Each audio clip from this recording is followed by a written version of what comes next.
Lord Buddha ने कहा था, don't give your attention to what others do और fail to do, but give your attention to what you do और fail to do. और इस एक लाइन में मॉडर्न लाइफ की नेगेटिविटी का पूरा रूट छुपा है। हम में से बहुत सारे ऐसे लोग हैं जो अपनी अटेंशन को सिर्फ बाहर की तरफ रखते हैं, लोगों के मूड्स, सिचुएशंस का प्रेशर, उनकी एक्सपेक्टेशंस। और बहुत कम ऐसे लोग हैं जो अपने बारे में सोचते हैं, रुक के, थोड़ा सा ठहर के ये जानने की कोशिश करते हैं कि अभी मेरे अंदर क्या हो रहा है। अगर हम अपनी मॉर्निंग्स की भी बात करें तो मोस्ट ऑफ द मॉर्निंग्स हमारी पीसफुल नहीं होती। जब हम सो के उठते हैं और अपने आप को मिरर में देखते हैं तो हेयर्स थोड़े से मेसी, आइज़ थोड़ी सी पफी और एनर्जी लो होती है। और जैसे ही सिस्टम थोड़ा सा सेटल होने की कोशिश करता है, इमीडिएटली हम रश मोमेंट पे चले जाते हैं। किड्स को जगाना, नाश्ता बनाना और सुबह के एक इनएविटेबल केओस को मैनेज करना। और जैसे ही थोड़ा सा लगता है कि एनर्जी सेटल हुई और किसी ने न्यूज़ चला दी तो दुनिया कल से भी ज़्यादा डार्क लगने लग जाती है। फिर हम एक डीप ब्रेथ लेते हैं, थोड़ी सी ग्राउंडिंग की कोशिश करते हैं तो हमारे टीम मेंबर का मैसेज आ जाता है, not feeling well, taking in of today. और वो भी किस दिन? उस दिन जिस दिन हमारी बहुत इंपॉर्टेंट मीटिंग है, हमें सपोर्ट चाहिए, हमें टीम चाहिए, हमें लास्ट मोमेंट डेटा चेक करना है। और हमें पता भी नहीं चलता कि हमारे अंदर इरिटेबिलिटी, फ्रस्ट्रेशन, डिसअपॉइंटमेंट कैसे आ जाती है। ये जो नेगेटिविटी है ना, इसे हमने चूज़ नहीं किया, लेकिन हम इमोशनली प्रिपेयर्ड नहीं थे इस नेगेटिविटी को हैंडल करने के लिए। हेलो फ्रेंड्स, मेरा नाम शिल्पा सिंह है और वेलकम टू अनंत दृष्टि। और यहाँ पे हम इनर वाइब्रेशंस और कॉन्शियस लिविंग के बारे में बात करते हैं। अगर आपको ये कन्वर्सेशंस मीनिंगफुल लगें तो आप प्लीज़ सब्सक्राइब कीजिए, लाइक कीजिए और ज़्यादा से ज़्यादा शेयर कीजिए ताकि लोग एक अच्छी पीसफुल लाइफ जी सकें।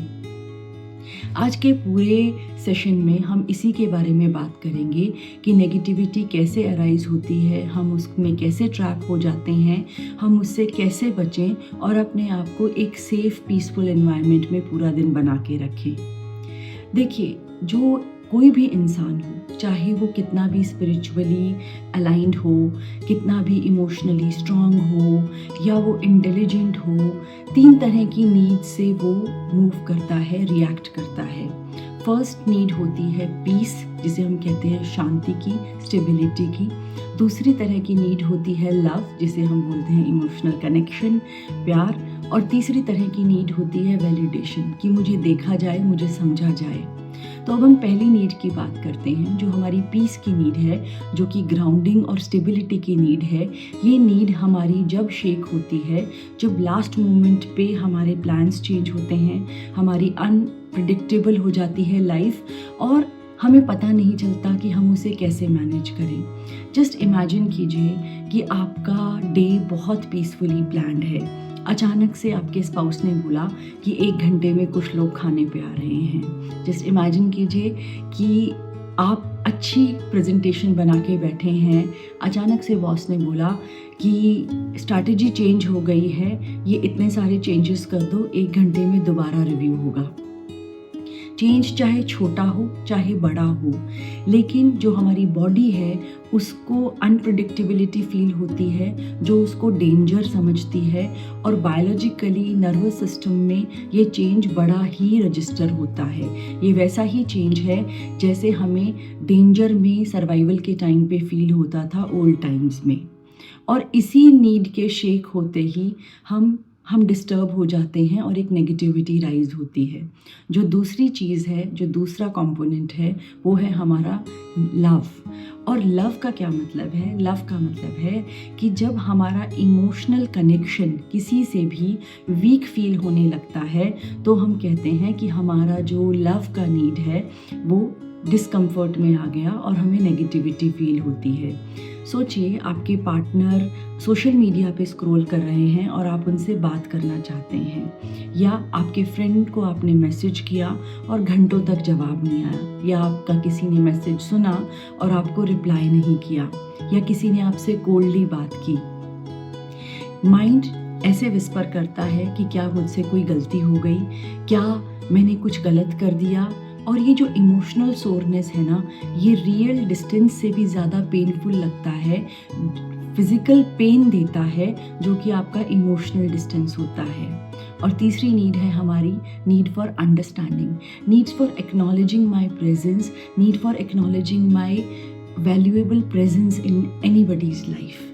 तो इस नीड में क्या होता है कि जब हम बहुत ऑनेस्टली एफ़र्ट करते हैं, हम चाहते हैं कि लोग हमें देखें, हमें रिकॉग्नाइज़ करें, हम पे ट्रस्ट करें, लेकिन कभी भी कोई भी अगर अनफेयर तरीके से हमें डीमीन करने की कोशिश करता है, हमारे एफ़र्ट को मिनिमाइज़ करता है, हमें अनफेयर ट्रीट करता है या हमारी इंटेंशंस पे डाउट करता है, तो हमें बहुत बुरा लगता है। कैसा भी कमेंट हो, चाहे छोटा हो या बड़ा हो, लेकिन हमें नेगेटिविटी इम्पैक्ट करती है और वो राइज़ होती है।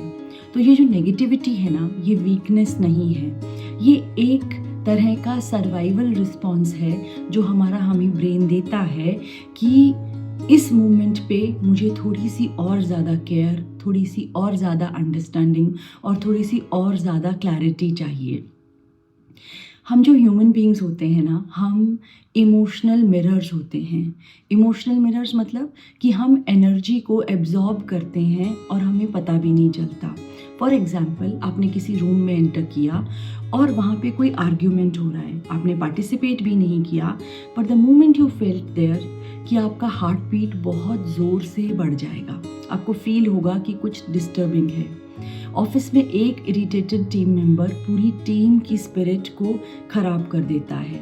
कुछ लोग ऐसे होते हैं जो कांस्टेंट कंप्लेनर्स होते हैं और आप चाहें ना चाहें, आप उनके साथ रह के खुद भी सब लोगों को कंप्लेनिंग नज़र से या बुराइयां देखने लग जाते हैं। तो वही बात है कि जो इमोशंस होते हैं वो एयर की तरह होते हैं और हम उन्हें इनहेल करते हैं बिना अपनी चॉइस के। तो एक छोटी सी स्टोरी है जो मैं डिस्कस करना चाहती हूँ दोबारा से, हमारे मॉन्क और 2 बकेट्स ऑफ वाटर की। एक मॉन्क था जो एक मॉनेस्ट्री में रहता था और पहले ज़माने में जो मॉनेस्ट्रीज़ होती थी वो बहुत हिल टॉप पे होती थी, ताकि मॉन्क्स बहुत पीसफुली अपनी स्पिरिचुअल प्रैक्टिसेस कर सके और उन्हें डिस्टर्बेंस ना हो। तो वो जो मॉन्क था उसकी रिस्पॉन्सिबिलिटी थी कि वो रोज़ जाके रिवर पे से 2 बाल्टी पानी भर के लाएगा। तो वो सुबह सुबह जब जाता था तो बहुत पीसफुल होता था सब कुछ, बहुत एयर बहुत काम होती थी, लेकिन जब तक वो वापस आने की बारी होती थी उसकी, तब तक मार्केट ऑन हो चुका था, विलेजर्स उठ चुके होते थे, बाज़ार में ख़रीद फरोख्त शुरू हो जाती थी, कोई आर्ग्यूमेंट कर रहा है, कोई बहस कर रहा है, कोई अपना सामान लगा रहा है, कोई बहुत जल्दी में है। तो उस तरह के इन्वायरमेंट से वो गुज़र के आता था, ना वो रुकता था, ना वो ठहरता था, ना वो किसी पार्टिसिपेशन करता था किसी की भी डिस्कशन में। लेकिन वो जैसे ही आया और उसने अपनी 2 बाल्टी पानी की रखी मॉनेस्टरी में, तो उसके मास्टर ने बोला कि why this water is disturbed, ये पानी में विचलन क्यों है। वो समझ नहीं पाया कि ये मास्टर ने क्या बोला, और उसके बाद मास्टर ने उसे समझाया कि ये जो बकेट्स ऑफ वाटर हैं ये हमारे माइंड की तरह हैं, ना तुम रुके, ना तुम ठहरे, ना तुमने पार्टिसिपेट किया, लेकिन तुम वहाँ की जो नॉइज़ थी, वहाँ की जो विचलन थी, उसको तुम कैरी कर लाए। तो हमारे सबके साथ भी यही होता है, हमें पता नहीं चलता और हम वो नॉइज़ को कैरी कर लेते हैं। और आज हम इसी की तरह बारे में बात करेंगे कि ये नॉइज़ किस तरह की होती है। अगर हम अपने आप देखें, अपने चारों तरफ देखें और अगर हम खुद को भी देखें, तो आपको कुछ ऐसे लोग मिलेंगे जो बहुत दर्द में हैं, लेकिन उस दर्द को वो एक डिफरेंट तरह के मास्क, पेन अपने ऊपर पहने रखते हैं और ऐसे दिखाते हैं कि एवरीथिंग इज़ परफेक्ट। जैसे फॉर एग्जांपल अगर हम बात करें, कुछ लोग होते हैं जो कंप्लेनर्स होते हैं, वो हर बात के लिए कंप्लेन करते हैं और हमें ऐसे लगता है कि इतना कंप्लेन क्यों करते हैं। और ओरिजिनली जो आपके मास्क के अंदर की सच्चाई है वो ये है कि वो लाइफ में हेल्पलेस फील करते हैं, उन्हें लगता है कोई भी चीज़ कभी भी शेक हो जाएगी और वो परेशान होते हैं अपनी हेल्पलेसनेस से, इसीलिए वो एज ए कोपिंग मैकेनिज्म वो कंप्लेन करते हैं। जो दूसरी तरह के लोग होते हैं वो आपके कॉम्प्लीमेंट रिजेक्टर्स उनको हम बोल सकते हैं। ऐसे लोगों से जैसे आप कभी भी बात करोगे तो वो आपके कॉम्प्लीमेंट को रिजेक्ट करेंगे। आपने उन्हें बोला आज आप बहुत अच्छे लग रहे हो, तो वो बोलेंगे क्यों, क्या मैं कल अच्छा नहीं लग रहा था। तो जो ऐसे लोग होते हैं उनको सेल्फ वर्थ का इशू होता है और उनको लगता है कि वो डिज़र्व ही नहीं करते एक अच्छा कॉम्प्लीमेंट। कुछ ऐसे लोग होते हैं जो बहुत ड्रामेटाइज़र होते हैं। कोई भी काम हो, कोई भी सिचुएशन हो, उनको फुल ड्रामा चाहिए, इमोशनल टर्मोइल चाहिए। और वो क्या शील्ड करते हैं, कैसा पेन शील्ड करते हैं, वो पेन होता है कि उन्होंने लाइफ में बहुत वर्स्ट देखा होता है और उन्हें ऐसे लगता है कि लाइफ में हर सिचुएशन में वर्स्ट तो होगा ही होगा, और वो चाहते हैं कि डिज़ास्टर ना हो और वो कोशिश करते हैं कि अपनी तरफ से बेस्ट ट्राई करें। और उस उधेड़ बुन में वो इस तरह के ड्रामेटाइज़र बन जाते हैं। कुछ लोग होते हैं जो बहुत क्रिटिकल होते हैं, हर चीज़ के लिए कमेंट करते हैं, क्रिटिक करते हैं। तो जो ऐसे लोग होते हैं उन्हें खुद से डर लगता है कि कोई उन्हें जज ना करे, कोई भी उन्हें जज ना करे, इसीलिए वो बाहर सेम तरह का बिहेवियर करते हैं दूसरों को जज करके। कुछ लोग होते हैं जो बहुत कंट्रोलर्स होते हैं। कंट्रोलर्स कैसे लोग होते हैं, जो हर चीज़ को कंट्रोल करना चाहते हैं पर अंदर से उन्हें किसी भी तरह की शेकिंग, चेंज, अनस्टेबिलिटी पसंद नहीं है और इसीलिए वो अपने अंदर सुलझाने की बजाय बाहर सुलझाते हैं। तो इसमें अब हमें लोगों को कंपार्टमेंट्स में नहीं रखना है, ये हम भी हैं, क्योंकि कोई और अगर हमारे साथ ऐसा है तो हम भी कहीं ना कहीं किसी ना किसी के साथ ये सारे ट्रेट्स रखते हैं। तो ये जो नेगेटिविटी होती है ना, ये सब कैरी करते हैं और ये एक्चुअली पेन है। बट हमारी रिस्पॉन्सिबिलिटी नहीं है कि हम उस नेगेटिविटी को एब्जॉर्ब करें। तो ऐसी सिचुएशन में जब हमारे पास ऐसे लोग हैं और हम ऐसे ही समाज में रहते हैं तो हम इसको कैसे मैनेज करें। कुछ छोटे छोटे स्टेप्स हैं जो हम ले सकते हैं और रोक सकते हैं अपने आप को किसी भी तरह की नेगेटिविटी से एब्जॉर्ब करना। फर्स्ट जो स्टेप है, become a observer. Become a observer मतलब आप उस सिचुएशन से बाहर निकल के रुकिए, उसमें पार्टिसिपेट मत करिए और उसको दूर से विटनेस तरीके से दूर से देखिए। बिकॉज जो डिस्टेंस है वो हमेशा क्लैरिटी लेके आता है। हम ज़्यादा इक्विप्ड होते हैं उस सिचुएशन को समझने में और अपने रिस्पॉन्सेस को चूज़ करने में। जो दूसरा स्टेप है वो है स्टेप बैक। स्टेप बैक क्या होता है कि सबसे पहले विदाउट एनी गिल्ट, कोई गिल्ट नहीं है, लेकिन हम नेगेटिविटी को एब्जॉर्ब ना करना चूज़ करते हैं और हम साइलेंस को मैनेज करते हैं। हम रिएक्ट नहीं करेंगे, हम साइलेंस रहेंगे और हम अपनी साइलेंस को as a protection shield use करेंगे। तो दूसरा स्टेप हुआ कि हमने स्टेप बैक किया उस सिचुएशन से। जो तीसरा स्टेप हुआ वो हुआ मैनेज एक्सेस। अब जैसे हम अपने मोबाइल फ़ोन, सोशल मीडिया, घर, हर जगह का एक्सेस इंश्योर करते हैं कि किसको कितना एक्सेस होना चाहिए, कौन कितनी इन्फॉर्मेशन होनी चाहिए, ये बहुत बड़ी ज़रूरत है कि हम अपने आप का भी एक्सेस को, खुद के एक्सेस को भी हम मैनेज करें। कुछ लोग हमारी लाइफ में लॉन्ग कन्वर्सेशंस के लिए होते हैं, हार्टफुल कन्वर्सेशंस के लिए होते हैं। कुछ लोग हमारी लाइफ में शॉर्ट कन्वर्सेशंस के लिए होते हैं, कुछ मैसेजेस के लिए होते हैं, कोई मैसेज, कोई इन्फॉर्मेशन किसी भी चीज़ के लिए नहीं होते। इसे कोल्डनेस नहीं बोलते, इसे अलाइनमेंट बोलते हैं। उसके बाद हुआ कि ड्रॉप द सेवियर इम्पल्स। बहुत बार ऐसा होता है कि हम हेल्प करना चाहते हैं लोगों की। हेल्प करना बहुत अच्छा है, करना चाहिए, पर किसी को सेव करना अच्छा नहीं है क्योंकि उससे हम ड्रेन होते हैं। तो इस इम्पल्स को भी, इस अर्ज को भी हमें रोकना बहुत इम्पॉर्टेंट है। और एक और चीज़ है जिसे हम बोलते हैं एनर्जी माइज़र। जैसे हम अपने पैसे बचाते हैं, अपने पैसों का बजट बनाते हैं, हर चीज़ का ध्यान रखते हैं, इसी तरह से जो असली वेल्थ है हमारी, वो वेल्थ है हमारी एनर्जी।